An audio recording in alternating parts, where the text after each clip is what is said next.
friends, welcome to our channel. Hope you are doing well. In previous classes, I have discussed about simple present, present continuous and present perfect tense. Today, I will discuss about present perfect continuous tense. So let's start the class. তো আমি প্রথমেই বলি present perfect continuous tense শুরু করার আগে আমরা যে তিনটে প্রেজেন্টের পার্ট পড়েছি সেটা নিয়ে এই ভিডিওর শেষে চারটে পার্ট থেকে কিছু হোমওয়ার্ক দেব তোমাদের জন্য। তো সেই হোমওয়ার্কগুলোর অ্যান্সার তোমরা কমেন্টে জানাবে এবং যে যার প্রত্যেকে নাম সঙ্গে লিখবে।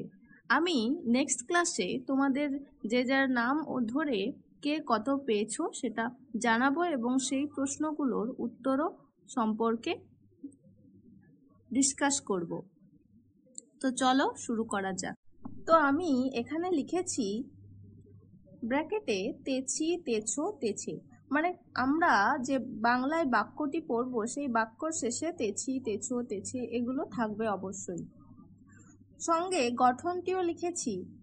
সাবজেক্ট প্রথমে হবে, তারপরে হবে হ্যাজ অথবা হ্যাভ। আমি আগের ক্লাসে বলেছি কোথায় হ্যাজ বসে আর কোথায় হ্যাভ বসে।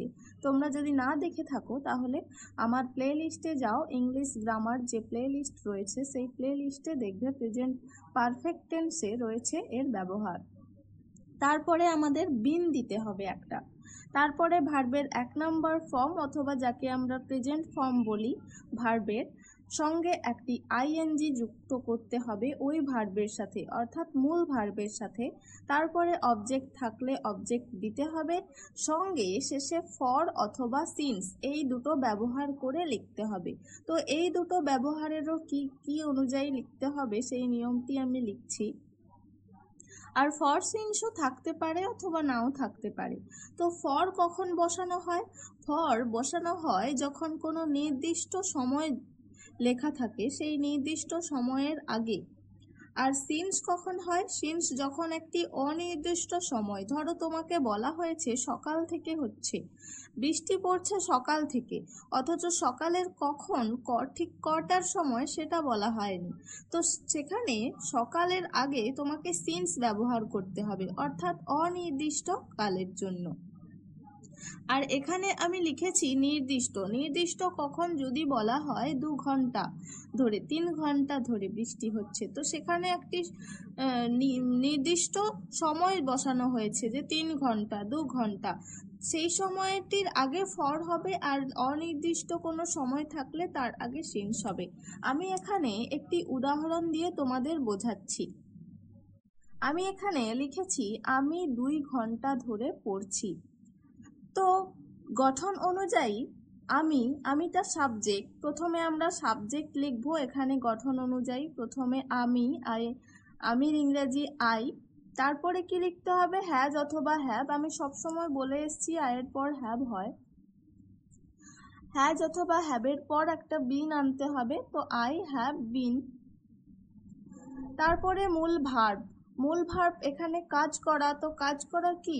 পড়া, পড়ছি। পড়াশোনা ইংরেজি কি? রিড। তো প্রেজেন্ট ফর্ম ভার্বের 1 নম্বর ফর্ম রিড,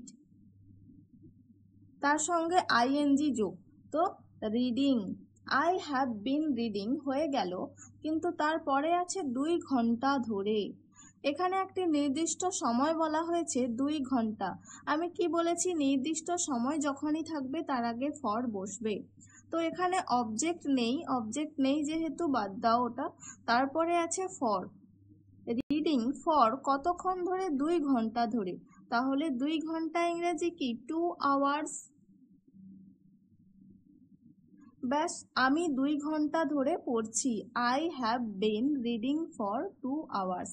একই রকম আরেকটি সিন্স দিয়ে আমি উদাহরণ দিই। তারা সকাল থেকে খেলছে।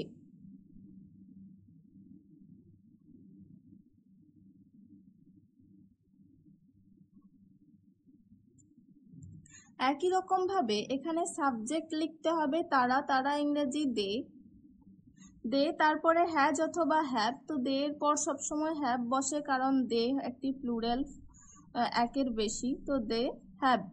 তারপরে বিন, তারপরে মূল ভার্ব খেলা, খেলা ইংরেজি play, they have been play, সঙ্গে আইএনজি যোগ প্লেইং। সকাল থেকে, সকাল একটি সময় বোঝানো হয়েছে কিন্তু কোনো নির্দিষ্ট সময় বোঝানো হয়নি বা কোনো ঘন্টা কোনো কিছুই বলা হয়নি। সকাল যেহেতু কি, তাহলে অনির্দিষ্ট কি সিন্স, সিন্স সকাল ইংরাজি মর্নিং। তারা সকাল থেকে খেলছে, they have been playing since morning. আমরা সহজভাবেও যদি বুঝতে চাই তাহলে দেখে নিতে পারি, এখানে ধরে আছে 2 ঘন্টা ধরে আর সকাল থেকে।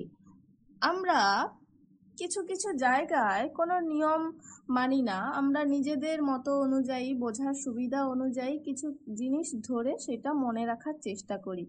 আমি 2 ঘন্টা ধরে পড়ছি, এই ধরে যেখানে আছে আমি দেখছি কি ফর হয়, এটাও মাথায় রাখতে পারি, ধরে হলে ফর হয় আর থেকে হলে সিন্স হয়। আর প্রেজেন্ট পারফেক্ট কন্টিনিউয়াস টেন্স মানে যেটি অতীতে শুরু হয়েছিল কিন্তু বর্তমানে সেটা চলছে, বর্তমানে চলছে। তাহলে আমি 2 ঘন্টা ধরে পড়ছি, শুরু হয়েছিল 2 ঘন্টা আগে, সেটা এখনো চলছে। আর সকাল থেকে খেলছি, সকাল খেলছে, সকালে শুরু হয়েছিল তাদের খেলাধুলোটা, এখনো চলছে। তো এই পুরো পার্টটা যদি বুঝতে অসুবিধা হয় কারোর, তাহলে কমেন্টে জানিও, আমি আবার বুঝিয়ে দেব। আর তোমাদেরকে যেমনটি ভিডিওর শুরুতে বলেছিলাম আজকে কিছু হোমওয়ার্ক দেব, সেই হোমওয়ার্কগুলো তোমরা কমেন্টে অ্যান্সার লিখবে এবং সঙ্গেই তোমাদের নামও লিখবে। তো চলো আমি কিছু হোমওয়ার্ক দিই। আর এই হোমওয়ার্কগুলো simple present, present continuous, present perfect এবং প্রেজেন্ট পারফেক্ট কন্টিনিউয়াস চারটির ওপরেই দিচ্ছি। সুতরাং তোমরা যদি প্রথমের ভিডিওগুলো না দেখে থাকো সেগুলো দেখে অবশ্যই করার চেষ্টা করো। তো ফ্রেন্ডস, আমি এখানে 6টি তোমাদের বাক্য দিয়েছি যেগুলো তোমাদের ইংলিশে ট্রান্সলেট করতে হবে এবং খুব সহজে দিয়েছি, যেগুলো আমি করিয়েছি সেই প্রেজেন্ট ফর্ম থেকেই। সূর্য পূর্ব দিকে ওঠে, তিনি প্রতি সকালে কফি পান করেন, সে একটি উপন্যাস পড়ছে, আমি আমার সমস্ত হোমওয়ার্ক করে নিয়েছি, সকাল থেকে বৃষ্টি পড়ছে, বৃষ্টি পড়িতেছে। এগুলো তোমরা খাতায় নোট ডাউন করতে পারো অথবা দেখেই তোমরা কমেন্ট করতে পারো। তো আমি নেক্সট ক্লাসে তোমাদের বলবো যে কে কটা সঠিক করলে এবং এইগুলোর অ্যান্সারও ঠিকভাবে বলবো। যদি এই ক্লাসটি ভালো লেগে থাকে তাহলে অবশ্যই লাইক করো আর চ্যানেলটিকে সাবস্ক্রাইব করো এবং শেয়ার করো ভিডিওটি। আর সবাই মন দিয়ে পড়াশোনা করো, পাশে থেকো, ভালো থেকো। Thank you.